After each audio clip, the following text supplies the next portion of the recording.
I'm Logan Crawford, and right now on Spotlight, we're talking to a thought leader who is at the intersection of leadership and wellness. Her name is Neelu Kaur, and her groundbreaking book is called Be Your Own Cheerleader.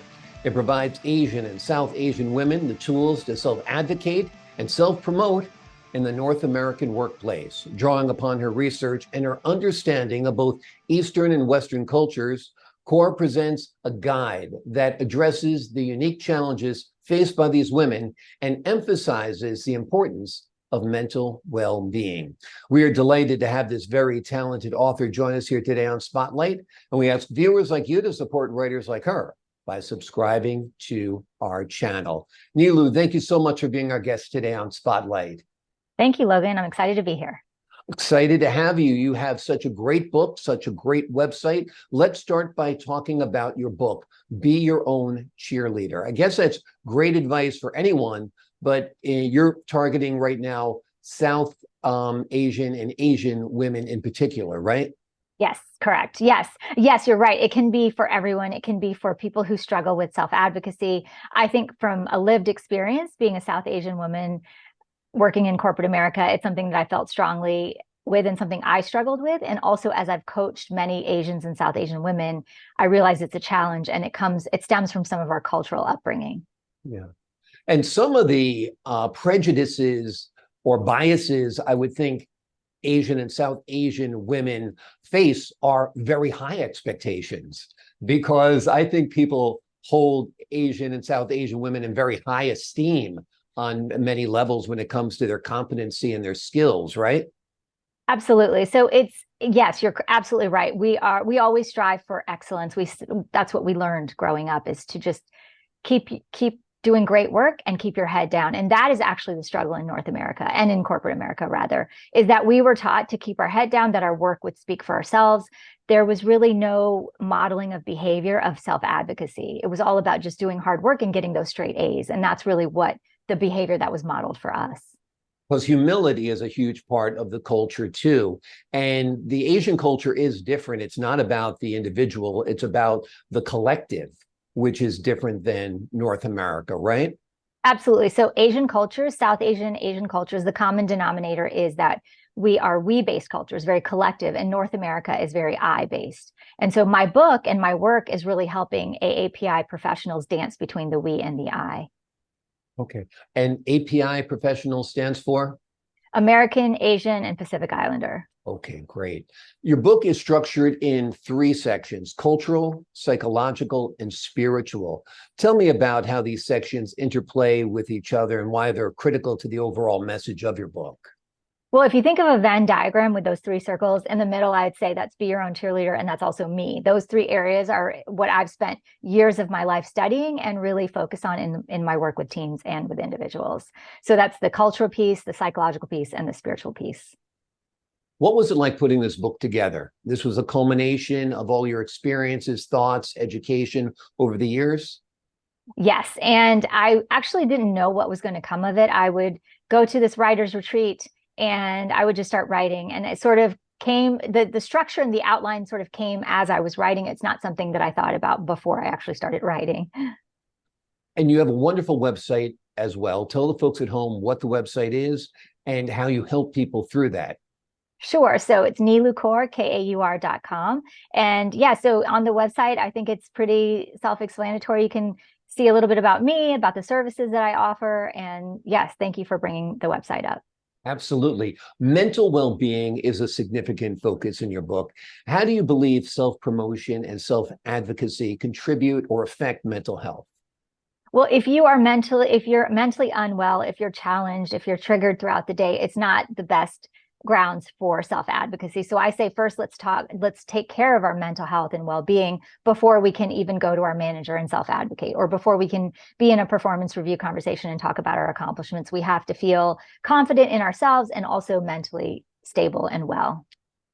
Okay, let's say one of our viewers out there is a 21-year-old college senior.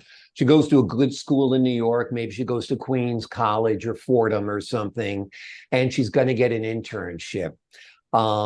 She has her folks take her out. They get her the good wardrobe and all that stuff and a nice bag.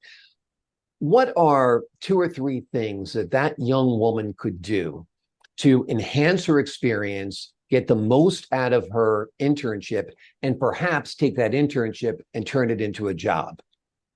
Well, I think when it comes to self-advocacy, whether you're Asian or whether you're South Asian, I like to think of sort of, if you think of a speedometer in a car, right? Like there's a we dial and an I dial. And in certain instances, based on the context, we have to turn up the we or the I. So I would tell this intern that in instances where she can highlight her own accomplishments, that's when she wants to turn up the I part of that. So she would talk about herself, her accomplishments, how she contributed to whatever she's working on. And then at times when it's more team focused or outcomes of the group, I would say, let's focus more on we. And so to have that dial in your mind, knowing that it's context specific and that we can dance between the we and the I, really helps us, those of us that don't really feel comfortable self-advocating. So that would be one tool I would share. Absolutely. It's great advice. How do you self-promote without seeming boastful? I think if you're asking that question, you probably aren't boastful, right? So the idea is really that you, again, navigate this we and I dial and know that it's context specific. So in some instances, we have to be sort of kumbaya and with the group, and that's great. That's when we want to turn up the we and use words like our shared outcomes, our shared deliverables. And then there's oftentimes when we have to turn up the I. And so just knowing that you can control when you turn up and down these parts of this dial, I think can really help us feel like, okay, this is not who I am always. This is just contextually, I have to be more, if you use the word boastful, but really just self-advocating. How important would you say mentors are in achieving in the workplace? I think it's really important. I think especially for Asians and South Asian women, we probably didn't grow up with those sorts of mentors who told us to speak up, to speak out. And so when you are in the workplace, it is so important to find mentors. And those mentors don't have to be women. They can also be men, people that you can learn from. So I think it's absolutely necessary to find people, even with like external to your company or internal where you are, to find mentors that can help you along your path. How important are business groups that are made up of primarily Asian Americans or Asian immigrants? I think it's great to have sort of a community where you can talk about shared experiences. And I also think it's great to be part of different communities. So you get sort of a diversity of portfolio of experiences. But I do think having that core group that you go to and you say, hey, I'm struggling with XYZ, and knowing that other people in that group struggle can really be a support system. But I also think it's really important to network with throughout other organizations and other groups that are more diverse in demographic. Wonderful, wonderful. Let's do the elevator pitch here. You're in the elevator with somebody important and you want to get your book published. It already is published. Yes. But you want to get it into the hands of more people. What's your best elevator pitch for Be Your Own Cheerleader? This is the first book that helps Asians and South Asian women self-advocate in the workplace. And so Be Your Own Cheerleader there's no competition. It is the book out there to help you self-advocate. It's a great book. And I actually think the principles in this book will help any woman or man from any culture, because you do have to put your best self out there. And you have to learn not to be afraid to advocate for yourself and show your best work and your best self. Do you feel, things are different. When I started working, you used to dress for the job you wanted, not the job you had. Do you think that's still good advice?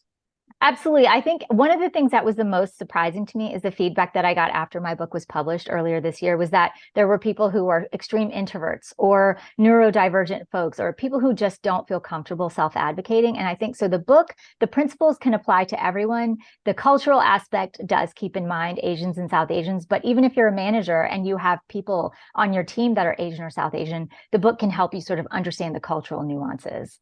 Exactly. So it's important to learn, don't be shy. This is not a venue to be shy. It's particularly tough now, though, because of the remote work. So the folks who are naturally shy, naturally, withdrawn, naturally introverted, now are behind a screen a lot and not interfacing. So those are a new set of challenges, don't you think? Absolutely. And I think that's when the onus is on both the manager or the facilitator of that meeting and the person. So if it is an Asian and South Asian woman and maybe she struggles, have an open dialogue with your manager so that he or she knows that you're sort of quiet behind the scenes. They may call your name, they may thread you back into the conversation. So it's a two-way street between you and the person that you work with or for. Wonderful. Well, all great advice all across the board. Neelu Kaur has written the book quite literally on how to get ahead, particularly aimed at Asian and South Asian women. It is called Be Your Own Cheerleader. She empowers women with the tools to self-advocate and self-promote in the North American workplace. Neelu, thank you so much for joining us here today on Spotlight. Thank you, Logan. My pleasure. And to the folks at home, I'm Logan Crawford, thanking you for your time this time. Until next time on Spotlight.